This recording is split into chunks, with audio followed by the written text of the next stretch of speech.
kembali dalam rangka penatausahaan barang milik negara. Teman-teman saat ini yang bertugas dalam bidang tata kelola barang milik negara, khususnya para aparatur sipil negara di lingkungan Direktorat Jenderal Perhubungan Laut, Kementerian Perhubungan. Kali ini saya akan membahas beberapa permasalahan-permasalahan yang terkait dengan barang milik negara, yang mungkin sering terjadi di instansi teman-teman. Namun, sebelum saya membahas lebih lanjut tentang penatausahaan barang milik negara, coba kita lihat video berikut ini. Mohon arahan, ada laporan dari Kepala SBN Pulau Rondo. Mereka sedang mengadakan gotong royong di instalasi mereka dan menemukan barang-barang rusak berat yang sudah dipindahkan, tapi tidak terdaftar di dalam DIR. Mohon arahan bagaimana kelanjutannya. Ini untuk Pulau Rondo, barang-barang di gudang yang sudah diletakkan di sana dibiarkan aja di dalam gudang, tapi tetap diinventarisir, disampaikan ke kita supaya menjadi catatan kita nantinya ketika kita lakukan pendataan. Ada barang-barang yang diusulkan penghapusan, tapi ternyata barang ini banyak yang belum di-PSP-kan, Pak. Kondisi yang rusak berat itu, Pak. Oh iya, memang benar untuk kita melakukan penghapusan barang untuk BMN itu harus di PSP-kan dulu, harus tolong diinventarisir kembali barang-barang yang belum di PSP-kan tadi supaya segera bisa kita ajukan usulan untuk kita SK PSP dari Kementerian Keuangan. Ini minta tolong sampaikan ke Pak Ricci untuk melengkapi data-data isian di format ini, karena ini data-datanya semua ada di aplikasi Simak BMN. Data yang disuruh siap sama kasih logistik, apa pusing kayak gitu.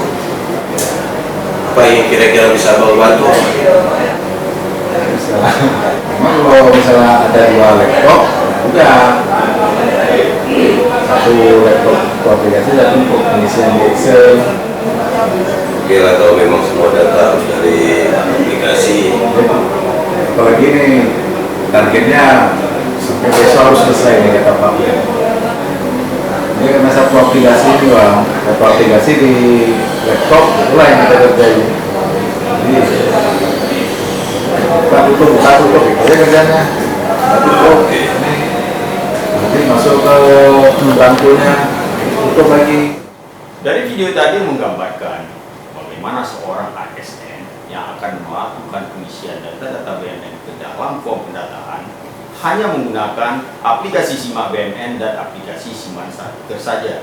Karena data yang dicari tersebut tidak tersaji pada satu menu aplikasi saja, melainkan terdapat dalam beberapa menu aplikasi tersebut. Dan permasalahan-permasalahan lain seperti kondisi barang yang belum sesuai dengan keadaan yang sebenarnya. Apakah teman-teman pernah mengalami permasalahan seperti ini?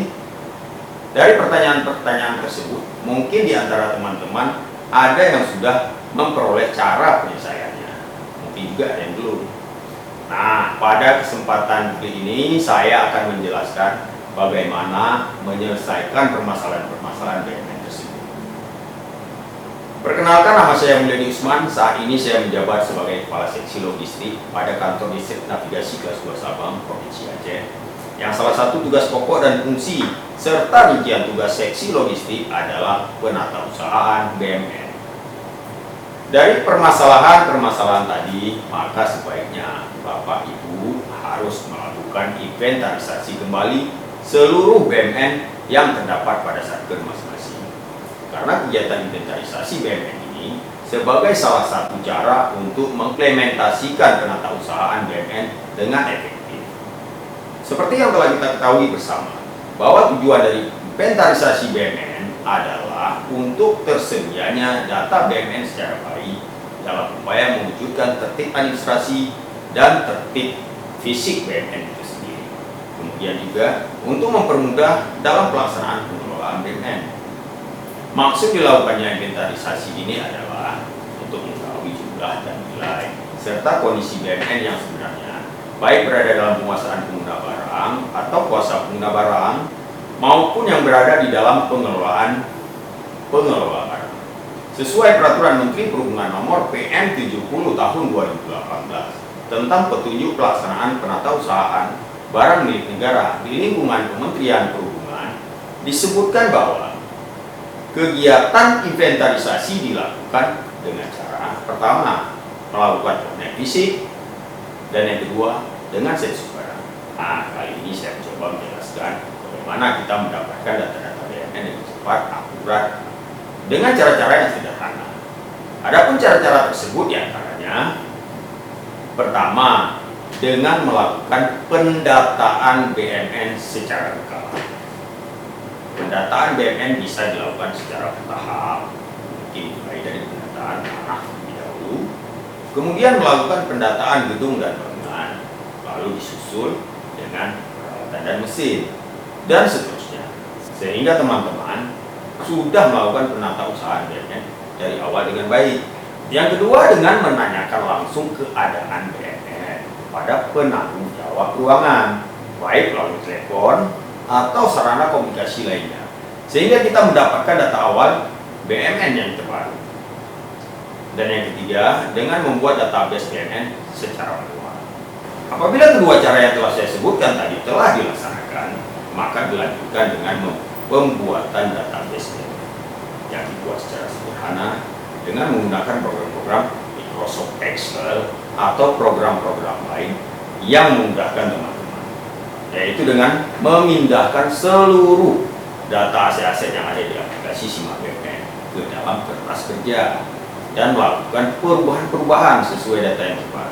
Jadi teman-teman nantinya akan mendapatkan data yang lengkap dan akurat. Persatuan barangnya dapat juga digunakan sebagai master data aset secara manual. Jadi kalau teman-teman ingin mengisi format-format pendataan BMN, cukup membuka database, maka data akan tersaji dengan cepat tanpa perlu lagi membuka dan menutup menu yang ada di aplikasi Simak BMN. Cukup mudah bukan?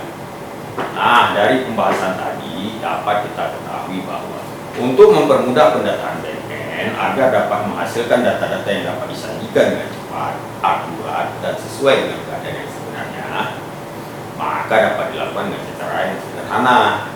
Pertama, dilakukan secara berkala. Yang kedua, bisa juga dengan menggunakan sarana komunikasi yang ada. Dan yang ketiga, dengan membuat database sesuai keinginan kita. Yang pada intinya, data-data tersebut dapat kita ambil dengan mudah pada saat kita butuhkan.